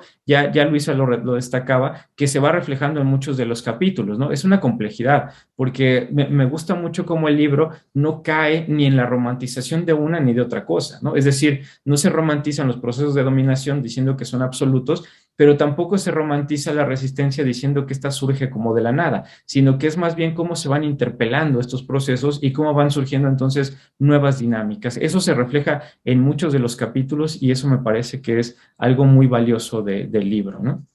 Me apuro un poco con los comentarios que tenía por cuestiones de tiempo, pero por ejemplo, el capítulo de Maritza Islas y de César Diego, ¿no? Que ya Luisa también comentaba, me ha parecido muy sugerente, ¿no? Porque están planteando el análisis de uno de los retos civilizatorios más grandes, ¿no? Para la humanidad, que es la cuestión del cambio climático. Me gusta mucho cómo ponen a debatir dos conceptos, el antropoceno y el capitaloceno.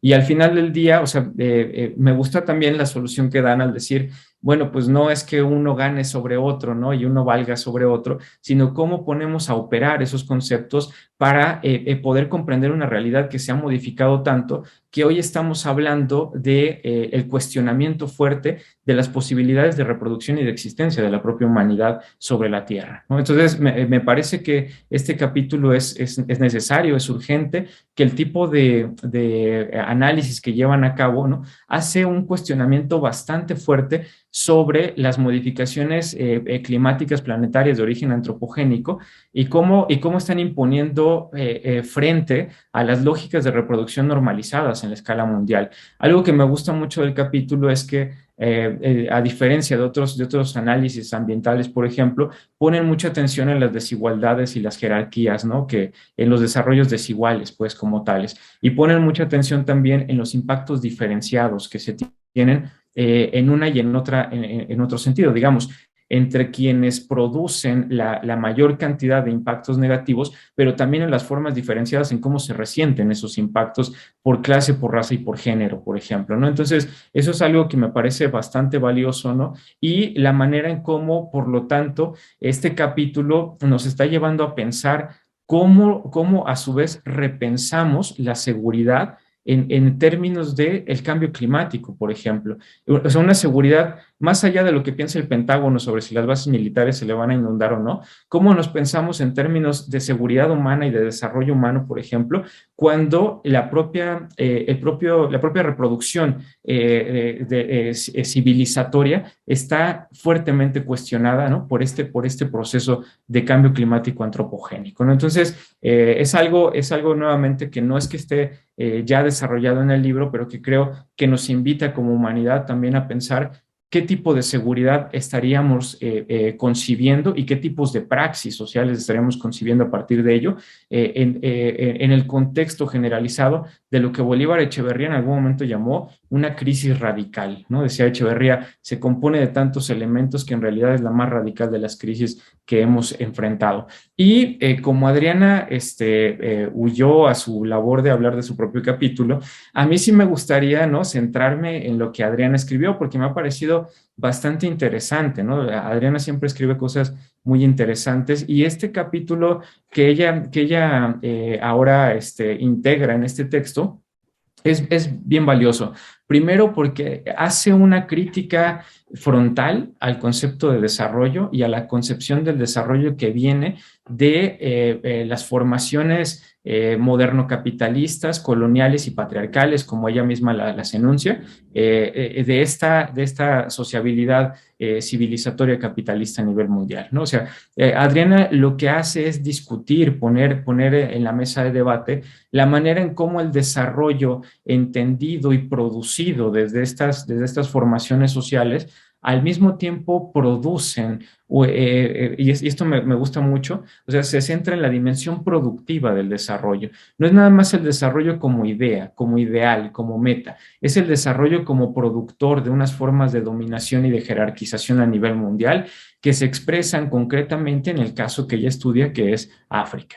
Pero me parece bastante importante cómo hace toda esta discusión teórico-metodológica para hacer la crítica del desarrollo en términos generales y luego aterrizar concretamente en la crítica del desarrollo en África, ¿no? El debate que Adriana realiza sobre el desarrollo no tiene desperdicio porque me parece que sirve de base para comprender las limitaciones, pero también las deformaciones que los debates mainstream sobre seguridad, sobre desarrollo, sobre modernización sostienen hasta nuestros días, ¿no? O sea, este es un debate actual. En México se está debatiendo igualmente la cuestión del desarrollo, etcétera, pero se está haciendo desde una visión, me parece, bastante conservadora todavía. Y Adriana lo que nos dice es, no es el único lugar. En todos lados hay esta lucha, esta pugna también por debatir si desarrollo, cuál desarrollo, o incluso, ¿no?, si el desarrollo todavía no sirve como un parámetro de pronto general, ¿no? Y hay una discusión que Adriana lleva a cabo que es sobre los nudos, ¿no? Es este concepto que utiliza ella, los nudos que sostienen las formaciones dominantes del desarrollo capitalista. Ahí nos habla Adriana de los procesos de urbanización y de territorialización colonial occidentales, ¿no? Nos habla de los procesos extractivos como base de la reproducción material y nos habla del individualismo y el antropocentrismo como una lógica de socialización imperante y también como parte productiva de unas praxis, ¿no?, bastante nocivas en términos de la actualidad. Esos nudos, dice Adriana, en realidad lo que hacen es anudar las formas de dominación imperantes, ¿no? Y entonces podríamos desdoblar de la propia discusión que está teniendo Adriana en el capítulo la necesidad de desanudarnos, ¿no? O sea, la necesidad pues de ir desestructurando estos grandes nudos que de pronto entonces son los que están sosteniendo a esta forma de dominación vigente, ¿no? Creo que Adriana nos está mostrando aquí una complejidad y con esto cierro, ¿no? Para no robar más tiempo, una complejidad que en realidad está en todo el libro y que me parece que debe de estar también en todo debate y discusión. Es lo difícil de pronto que resulta la desestructuración de las formas vigentes dominantes, ¿no? También en el caso en el caso de Rosa, ¿no? Y ya Adriana lo comentaba, el capítulo que escribe Rosa, que también nos está planteando ese cuestionamiento. Bueno, pues sí, es muy fácil decir hay que radicalizar, hay que desestructurar, hay que deshacer, pero la cuestión concreta es cómo lo hacemos cuando estas nudosidades son las que sostienen precisamente todo este andamiaje, ¿no? Es una complejidad a la que el libro nos está llamando también de pronto a reflexionar, ¿no? A plantear otras praxis, otros conceptos, y sobre todo el momento en donde Adriana pone como propuesta, ¿no? A su vez, la propuesta filosófica Bantú del Ubuntu, ¿no? O sea, me parece bastante sugerente, porque es una cuestión no para crear nuevamente un universalismo imperialista, ¿no? Sino para ver cómo podemos crear universalismos pluralistas que partan de la discusión concreta, ¿no? De ciertas posturas filosóficas, sociales, políticas, económicas, alternativas, que están surgiendo de realidades muy específicas, realidades que están interpelando también la crisis radical como se manifiesta en su forma diferenciada, ¿no? De impactos diferenciados a nivel mundial y por escalas, y me parece que es muy sugerente la salida o las salidas que están proponiendo el análisis de procesos que están ocurriendo en India, en África, ¿no? En América Latina, etcétera, o sea, todo lo que están analizando en el libro como una forma, ¿no? De un diálogo muy complejo, y nuevamente como a lo mejor apuntando hacia un universalismo pluralista, si es que lo pudiéramos llamar de esa manera, ¿no? Yo aquí dejo el comentario, en verdad les agradezco mucho, como decía Luisa, ¿no? Les agradezco que me hayan obligado a leer con detalle el libro, ¿no? También, porque uno de pronto puede hacer una lectura rápida, pero cuando no tienes que presentar y hablar y decir algo más o menos coherente, entonces hay que fijarte un poquito más en lo que dicen los capítulos, y eso me ha permitido entonces encontrar un libro que yo también invito a quienes nos están viendo a que lo lean, ¿no? A que dialoguen y discutan con los capítulos, ¿no? Y bueno, pues nada, una felicitación nuevamente, Sandra, y a todo el equipo por esta obra. Gracias. Gracias a ti, David, por tus comentarios siempre tan valiosos y tan bien recibidos en este equipo. Pues gracias, Luisa, gracias, David, por supuesto, gracias a nuestros autores, pero sobre todo a Luisa y a David, que se tomaron el tiempo de revisarlo, de leerlo, de traer acá la discusión y de invitar a quienes nos están acompañando en las redes sociales, pues a revisar el libro. Al respecto, solo quiero decir que lo pueden comprar a partir de la siguiente semana en la facultad, específicamente en el cubículo 29, que es el cubículo del proyecto de investigación, el cubículo 29 del Centro de Relaciones Internacionales de la Facultad de Ciencias Políticas y Sociales, y en las siguientes presentaciones, pues les diremos en qué otros puntos podríamos también ponerlo a la venta. Si me permiten, ya nada más antes de despedir, pues me gustaría hacer un agradecimiento explícito, como ya Luisa lo decía también, algo muy valioso, por lo menos para mí, es incorporar voces de estudiantes o de compañeras, compañeros, colegas en ciencias sociales, formados en ciencias sociales más jóvenes, y para mí ha sido un apoyo fundamental para sacar a cabo para sacar a bien esta obra, pues la participación de becarias y becarios que han pasado por diversos proyectos de investigación. Mi agradecimiento a Braulio Alfaro, a Gabriela Romero, Frida Alvarado, Ilse Víquez, Génesis Orrosa, a Diana Luna, Rosa Isela y a Mitch, que como ustedes pueden ver, después de haber sido parte de este proyecto PAPIT como estudiantes becarias, pues ahora son egresadas, están en un posgrado y también contribuyeron muy significativamente a esta obra.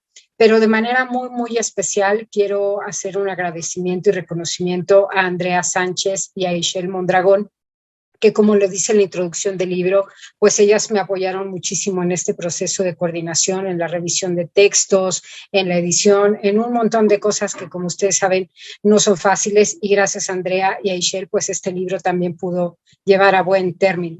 Y finalmente, pues agradecer a los colegas, amigas y amigos, por lo menos así los considero, que tuvieron la confianza en mí en formar parte de esta obra, que quizá está mal que lo diga, pero me emociona mucho. Creo que es un libro bellísimo que invita a repensar un montón de cosas desde un pensamiento crítico que tanta falta hace, sobre todo en las y los interesados en ciencias sociales.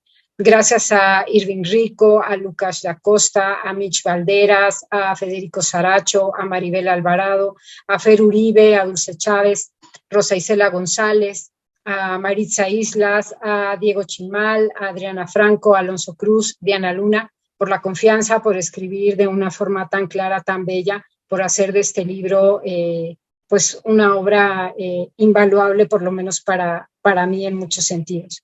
Y bueno, no me queda más que decirle a quienes nos acompañan, a quienes después vean este video, que lo que podrán encontrar en el libro, como ya escucharon a través de las 5 aportaciones de mis amigas y amigos, pues son temas que van desde la seguridad humana, el desarrollo humano, pero que pasan por espacialidades, por cambio climático, militarización, cultura, seguridad alimentaria, género, en regiones como África, Asia, América Latina, y que de alguna u otra manera todas invitan indudablemente, primero, a criticar las perspectivas clásicas de la seguridad y el desarrollo, pero más importante aún, creo yo, a crear espacios de emancipación a través de resistencias, que es algo también que creo yo debemos valorar mucho, sobre todo pues quienes estudiamos o quienes estamos interesados en la ciencia social, ¿no? En las dinámicas sociales y en la complejidad de este orden global, regional, local, pues tan injusto y desigual para muchas y para muchos. Pues muchas gracias entonces a todas y todos. David, Luisa, otra vez muchas gracias por sus valiosos comentarios. Gracias a Irving, Alonso, Adriana como autores del texto que presentaron. Gracias a Diana, a Mitch que se conectaron, por supuesto a las y los becarios de este proyecto, a Pao, Alan, Ari, a Fer, por hacer posible la transmisión. Ya les estaremos invitando a las siguientes presentaciones con otros autores y con otros colegas externos que nos harán favor de hacer sus comentarios. Por lo pronto, pues buenas tardes, muchas gracias, compren el libro, no se van a arrepentir y que tengan buenas tardes todas y todos, que estén muy bien.